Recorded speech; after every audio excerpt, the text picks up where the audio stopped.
It's a wonderful time at Staples, where school supplies start at just 25 cents. Staples. That was easy. Visit your local Staples today or shop online and in the app. Ends 9/12. Exclusions apply. Now, from the Signature Bank Studios, this hour of the Shaun Thompson Show is sponsored exclusively by DonleyAuctions.com. They need your guns. Sell for top dollar. DonleyAuctions.com. From the streets of Melrose Park to the trading floor of the Merc, he's fought for every dollar he's ever earned. And now, with personal liberty and our system of capitalism under assault in America, he's here to seize back our rights from the government. With a cigar in one hand and a copy of the Declaration of Independence in the other, he's Shaun Thompson. And this is the Shaun Thompson Show. Some folks are born made to wave the flag. Millennials and people and Gen Z and all these folks that come after us are looking up, and we're like, the world is going to end in 12 years if we don't address climate change. And your biggest issue is your biggest issue is how are we going to pay for it? That's why my neighborhood, you never ask a moron, what do you think? Right there. You know who you go to? You go to an actual expert. Somebody who got us through American dark ages, known as the Biden years. You remember how many times we would have our next guest on to combat not just the lies that are perpetrated in the name of eco-Nazism, but the trillions of dollars wasted. He's been there the whole time pushing back against it. Author of A Very Convenient Warming, How Modest Warming and More CO2 Are Benefiting Humanity, us. Executive Director of the CO2 Coalition, and the best name in all of science, Gregory Wrightstone. How are you? Good. I got to correct you, Shaun. I think it's pronounced moron, isn't it? I'm not sure. Well, you must be from the South Side. In my neighborhood, it's just moron or dimwit, okay. or dimwit, or please put your clothes back on. I'm starting to pay attention to you. These are the things that you have to keep in mind. And, when you look at the trillions of dollars, Gregory, I mean, it's mind-boggling that they've been able to sell it. It's mind-boggling that we've just sat there and have gone, okay. And then, all I was thinking about, Gregory, is the fires in Canada. Do you remember all those years you would come on and we would talk about the fires in California? And by the end of almost the interview, it would be another arson attempt by another professor, another arson attempt by another disgruntled communist. When this happened in Canada, that's what I thought. Is it, in fact, another arsonist, or is it somebody that was waiting to get their turn in one of those death capsules now that Canada has assisted suicide, and they were smoking their last marble and threw it in the forest? What do you think happened? Well, we don't know about this year yet, but we know from past years that about 50% of the fires in Canada they're created by lightning strikes, dry lightning, and that says the other half are human sourced, the human ignition sources. And a small percentage of those are arson. And what's interesting, particularly in Manitoba, what they have is a rule there that Native Americans need to be hired first ahead of non-Native Americans for firefighting duties. And it pays really well. And so if you're an Ojibwe in Manitoba, you got a few opportunities to maybe work for a month and a half fighting fires and get paid well. And so they found that I believe it was 2003. I believe they arrested 12 or 15 of the Native Americans and had set the fires. They wanted to work, and that's one way to go about it. You got yourself a business plan. And by the way, I didn't know what I said. What'd you call me? What's an Ojibwe? It's a Native American. I believe that's the tribe that's up there. But again, it's an opportunity for them to get a nice paycheck. If only the Comanches knew the scams were going on, they wouldn't have killed so many of their own. They might have become firemen in Canada. It's amazing how we let this go. It's just preposterous, isn't it? It is. But this thing, the Canadian fires have been going on for many thousands of years. I'm looking right now in front of me on my computer screen. I'm looking at an article from May of 1912 from the New York Times, front page article, detailing, because they were going through a really bad, they call it the dark days. And they listed 58 dates with really, really bad smoke conditions. And of course, they weren't driving SUVs or coal-fired power plants. It was all naturally driven. And the worst of the that they, according to this article, the worst ever recorded was in July 7th of 1780. Again, not hundreds of years before we were putting much CO2 at all in the atmosphere. And the worst, it was called the Black Day. It wasn't a dark day; it was a black day. And the cities on the East Coast, Boston, New York City, at midday on July 7th, 1780, they were. It was like midnight. And so this has been going on for some time, and it has nothing to do with climate change. Well, how rare is it to have data from 1780? That in itself is rare, because the bulk of the data that's been used against the humanity is all collected from, 1880? That's when the data started to be really collected, right? I mean, how much data do we have prior to that? Well, they have no data per se about this, but we do have historical and anecdotal accounts of what happened on those dates. If it's midnight and there's no sun, it's black as midnight at noon, you got a problem. It's bad. And we have a whole series of these. They call them they're referred to as dark days. And the other thing that we need to look at here, Donald Trump was threatening Canada to impose more tariffs. You need to control your fires and do better forest management. I'm sorry, Donald. You better do your own work here at home first, because you can do something. You and Doug Burgum at Interior can do something to better our forest management, and they're not. They've been aggressive about that. Right now, we have a lot of fires raging in Washington State and Oregon, and that the Prime Minister yesterday of Canada complained. He says, Donald Trump, you better be quiet. Your smoke is coming into Canada now, causing us problems. Why don't you go mind your own business and take care of your own forest before you lecture us on ours? And he had a point about it. Yeah. Well, you know what this is about, though? I mean, I do a lot of research economically. It's fascinating, Gregory. You would be in awe of how bankrupt, what a real economic problem they have in Canada.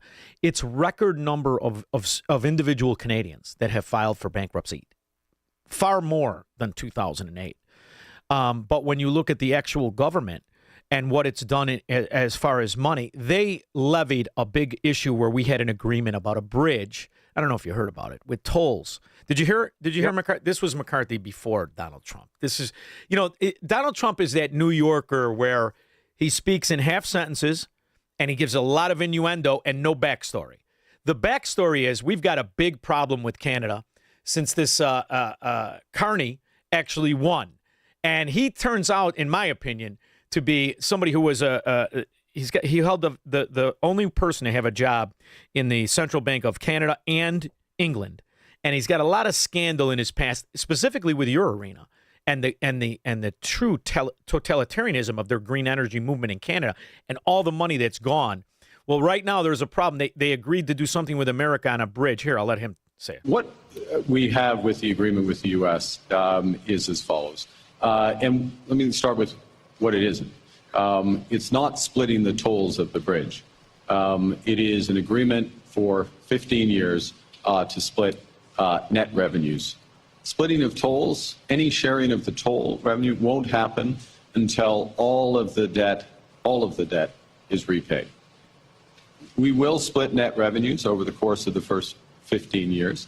And those net revenues are after operational costs. So it's manning the toll booths, it's maintenance, it's snow removal, a series of other operational costs.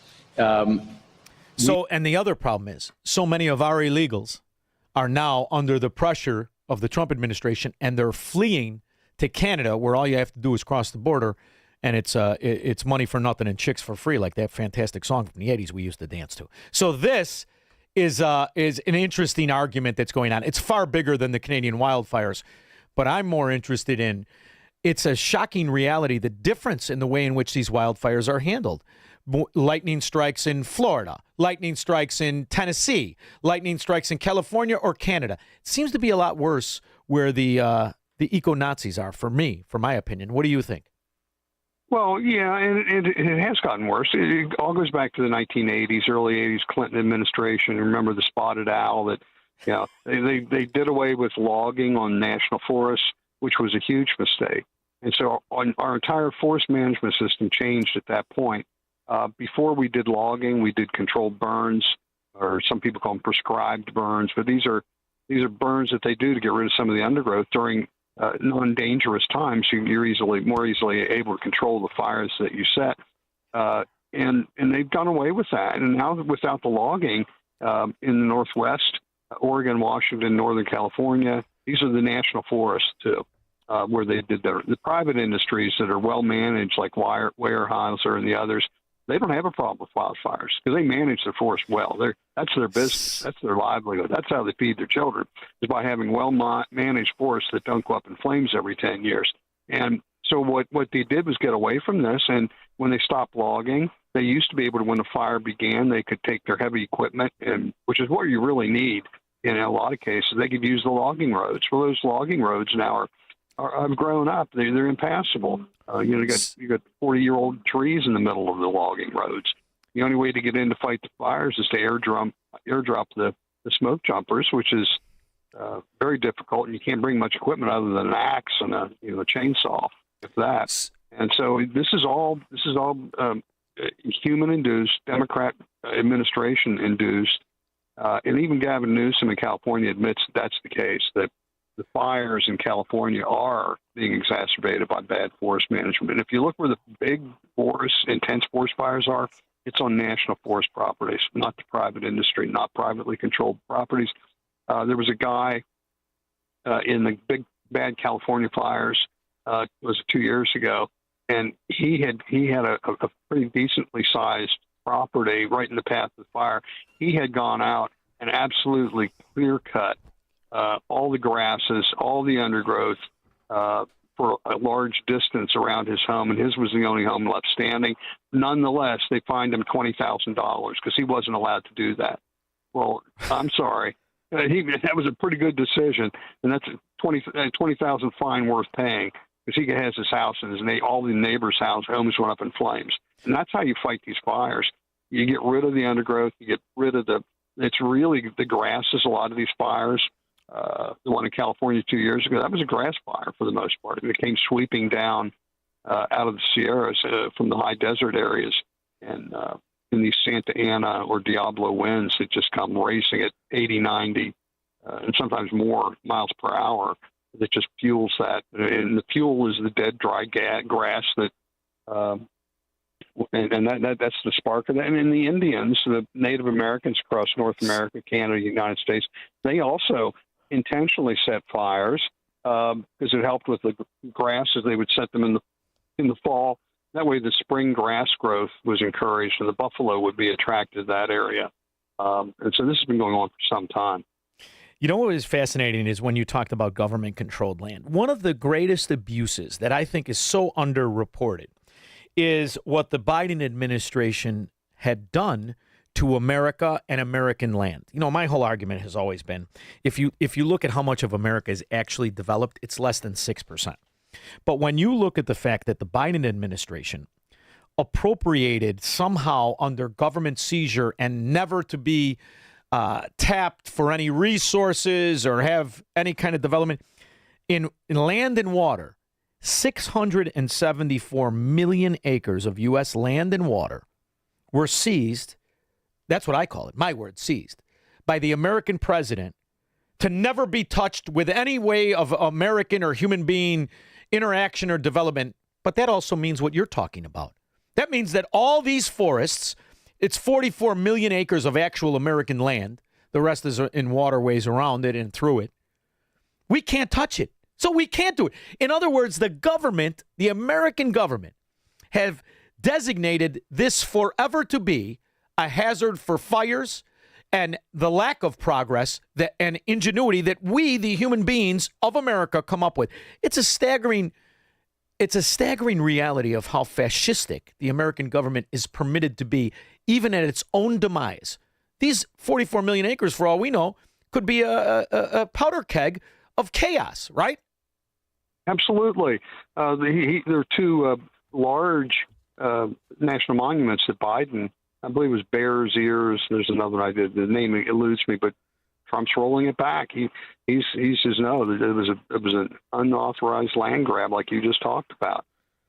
But even so, Shaun, if we just get back here one moment to the Canadian fires. Yes. I'm looking at a chart right in front of me from the Canadian Fire Service, Canadian National Fire Database. And it shows that the number of fires in Canada has been declining. You heard me right. And the area burned, while it varies greatly from year to year, there's no trend either increasing or decreasing of the acres burned. And so the claims of climate change exacerbating the number of fires and the size of fires, it's just false. And these fires in Canada, a lot of this is determined by precipitation and when they get the precipitation. Because if we have a lot of precipitation in the early spring, vegetation and grasses, they can explode. And then if it gets really dry in June, July, and August, which is the peak fire season, you've got all that excess vegetation just waiting for a spark or a Native American. And so, or a Native American looking for a job and a pension. Yes, I like it. It's so comical. It really is. And this is what I love about right now, because you and I went through it when the totalitarians, when the fascists were seizing land, when people pretended Joe Biden was capable of tying his fracking shoes, let alone running the government. And we made it through the end. And listen, there are always going to be problems in bureaucracies, but I do love the fact that at least now it's ended from a government fascistic point of view, and it's being rolled back. It might not be to everybody's liking, but what the Trump administration has done in the way in what you and I used to talk about, I'm very happy with it. I mean, it can always be better, but he has done a tremendous amount to at least let us pause for a minute and say, Gregory Wrightstone and the people at the CO2 Coalition have exposed that what you're afraid of, not only shouldn't you be afraid of, it's better for us, it's good for us, and here's the real data. At least now you can get this out. Oh, absolutely. And that's why my latest book, the title it tells the story. The title is A Very Convenient Warming, How Modest Warming and More CO2 Are Benefiting Humanity. And we see it, Shaun, by almost every metric we look at. Earth's ecosystems are thriving and prospering, and humanity is benefiting from modest warming and more CO2. It's one of my favorite, as you know, we've talked many times, and one of my favorite subjects is the close correlation between climate history and humanity and the human condition.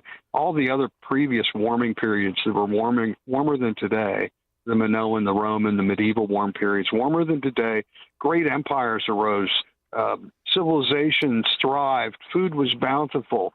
And again, I've used this on you before, but if you were Emperor Shaun in one of those warm periods, you could feed your subjects, and everybody loved Emperor Shaun.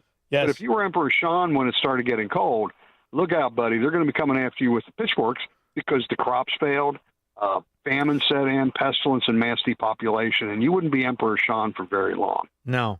And if you look, too, at some of the old arguments that you and I faced and combated to a certain extent, but you look at how they've dropped off. Whatever happened to the problem with the rainforests?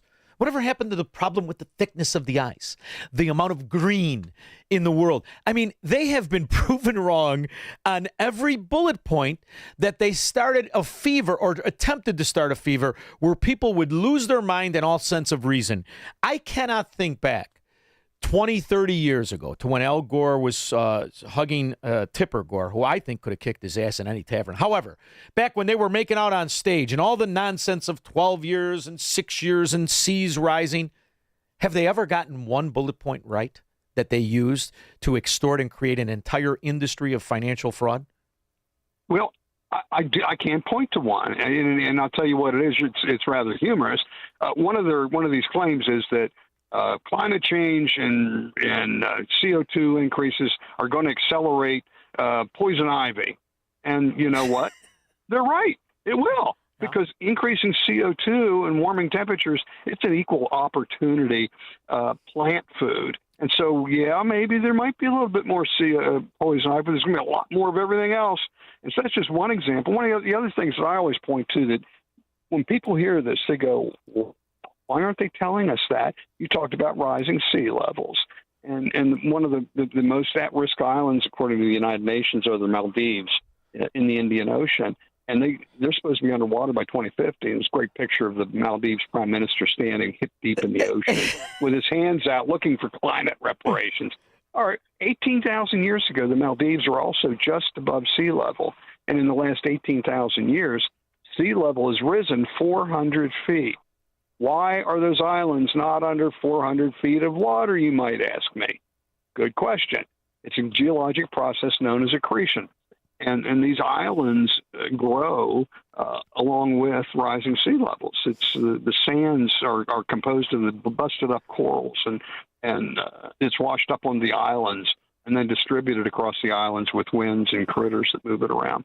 And so it's crazy. So what they're telling you is by 2050, the Maldives will be underwater. The last 400 feet of sea level rise didn't put them under, but the next 3 inches will. And that's what it's going to be by 2050. You know what you're making me want to do?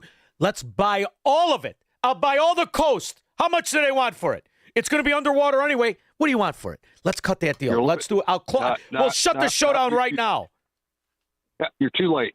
Because there are 14 resort complexes that you and I and a lot of other people, 14 resort complexes being constructed in 4 airports. And the multinational insurance companies have no problem insuring them because they know it's BS. They know that those resorts and hotels are not going to be underwater. When Barack Obama sells one of the 2 oceanside estates he has, either it's Robin's Nest or Martha's Vineyard, then I'll start to consider about insuring my condos. In the meantime, I will constantly, always call on the executive director of the CO2 Coalition, the author of A Very Convenient Warming, How Modest Warming and More CO2 is Benefiting We the Human Beings, and how fires that are started by Indians are benefiting pensioners in Canada. I added that last part. Gregory Wrightstone, thanks for always making time for me. All right. Thank you, Shaun. Thank you. We'll be back with your calls and comments. He will never negotiate his constitutional rights with the government. Live free or die on the Shaun Thompson Show on AM 560. The Answer. If you're watching the market, you may know that gold has pulled back more than 20% from its recent highs. Silver has fallen even further. History shows that this could be the perfect time to diversify your retirement portfolio to include precious metals like gold and silver. In crisis after crisis over the last 50 years, gold fell first, then surged to new highs as the crisis unfolded. That's why Advantage Gold wants to send you a free gold investment guide valued at $49, plus a free copy of economist Ken Rogoff's best-selling book, Our Dollar, Your Problem, when you call 800-900-8000. In today's market, government debt has exploded to nearly $40 trillion, and central banks around the world continue buying gold at record levels. The smart money sees opportunity. If you're considering diversifying a retirement account with precious metals, tax and penalty-free, now is the best time to call Advantage Gold at 800-900-8000. Results vary. Consult your financial advisor before investing. Call 800-900-8000. That's 800